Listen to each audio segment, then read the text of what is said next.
Hello, everyone, and welcome to another episode of Genuine APBT.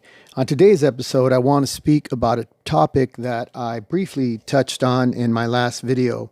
Why won't a pit bull breeder sell me a dog, or why won't a pit bull breeder sell me a puppy?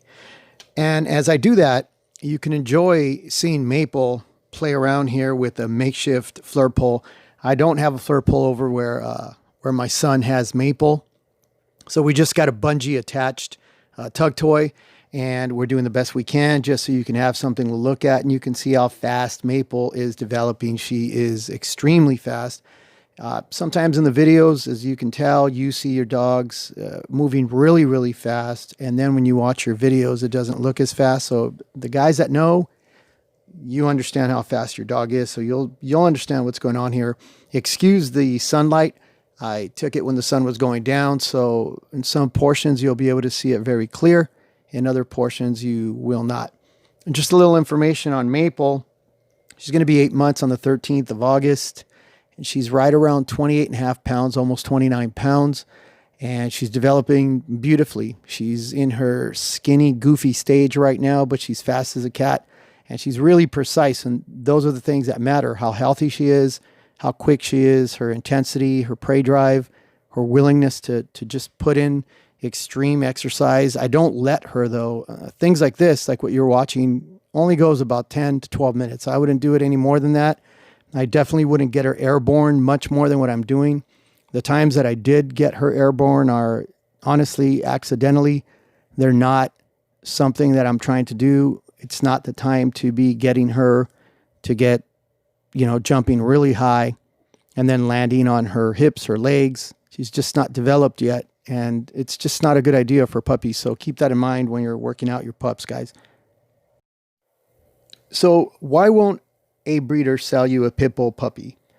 If you're in the market for one of these dogs and you've decided which bloodline or which strain you're going after, and you've actually narrowed it down to a couple of breeders and you start talking to them, and one of the breeders or both of the breeders tell you that they just will not sell you a pup, don't be offended.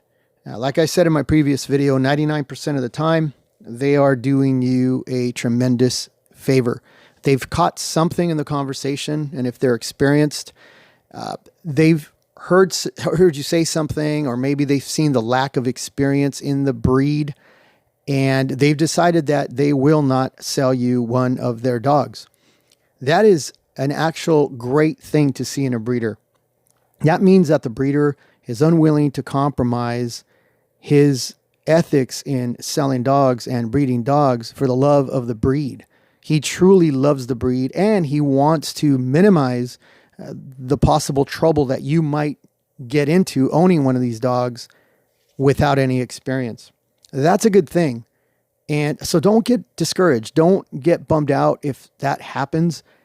Look, if when you're ready to buy these dogs, when you have a little bit of experience under your belt and you're ready to buy one of these dogs, this is the kind of breeder you want to go back to. You want to go back to a breeder that was unwilling to compromise anything for money. If the person asks you a couple questions, like, do you really like them? Do you really love these dogs? Have you done any research? And it's really easy. The questions that he's asking are very superficial and you satisfy them very easily. Most of the time that starts leaning towards a peddler, because really at the end of the day, all he's interested in is just selling you one of his puppies. He doesn't want you to leave without purchasing a dog. You can totally feel that in the conversation and in the purchase experience. A real breeder, somebody that really loves these dogs and has been committed to these dogs for a long time, is going to be very careful not to put the dogs in an inexperienced person's hands. And like I said, don't take it as an offense. He's actually doing you a favor, and he's doing the entire American Pit Bull Terrier breed a favor in preserving it.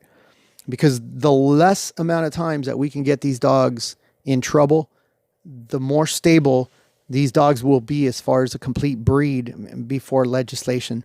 So let's aim for that. Let's aim for that. So what do you do? What do you do? That question comes up because somebody asked me recently, what do I do? Or would you sell me a dog? Would you sell me a dog from Zephyr? That's exactly what the question was.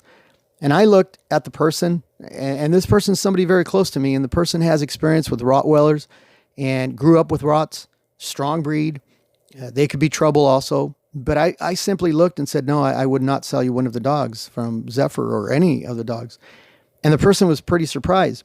But I gave that person an explanation why, and it's what I've told you. It's the experience factor, and it's just way too much of a dog. It's too much of a caliber of a dog to put in an unexperienced person's hands.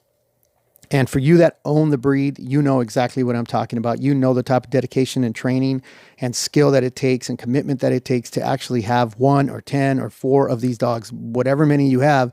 They're all a little bit different, but they all carry very similar traits that can get you in trouble in a very, very quick second. So what I suggested is that this person, and I would suggest it to anybody else that is talking to a breeder and the breeder tells them that you're not going to get a puppy, go out, find yourself a person that maybe can call the breeder, can prove that he has an American Pit Bull Terrier, a genuine American Pit Bull Terrier, and start spending time hands-on with this person and the dog. And that might be a year, that might be 2 years. Maybe you'll have to get in touch with a couple people.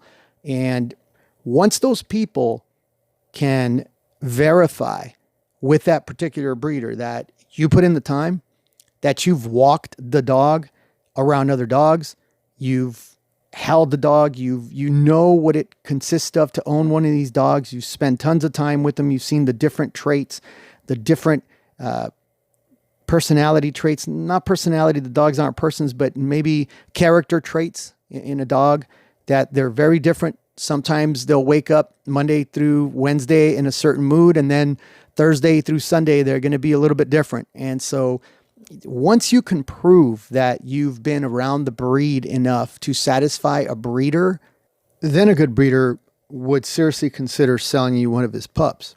And still, he would vet you, he would filter you, he would talk to you and see where you're at after you've put in the time.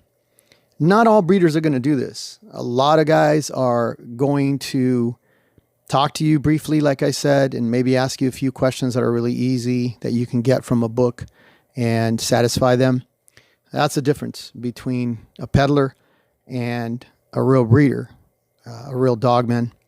And also, that is the difference between selling to the public and selling to the non-public. That's what I would say is the major difference. So when you hear, oh, we don't sell to the public, that's what it means. We're just not open to everyone and anyone that walks in the door.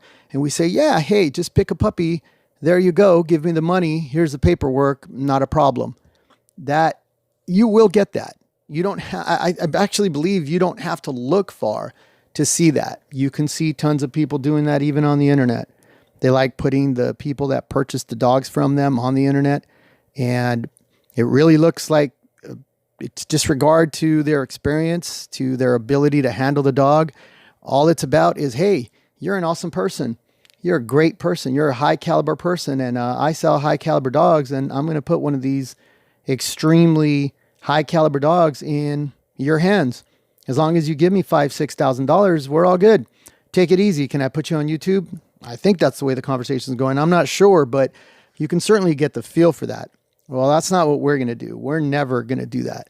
You're going to have to prove that you can own one of these dogs. And like I said, it's not about the numbers. It's about the experience and what you're going to do for the breed, because the breed's definitely going to do what it does for you.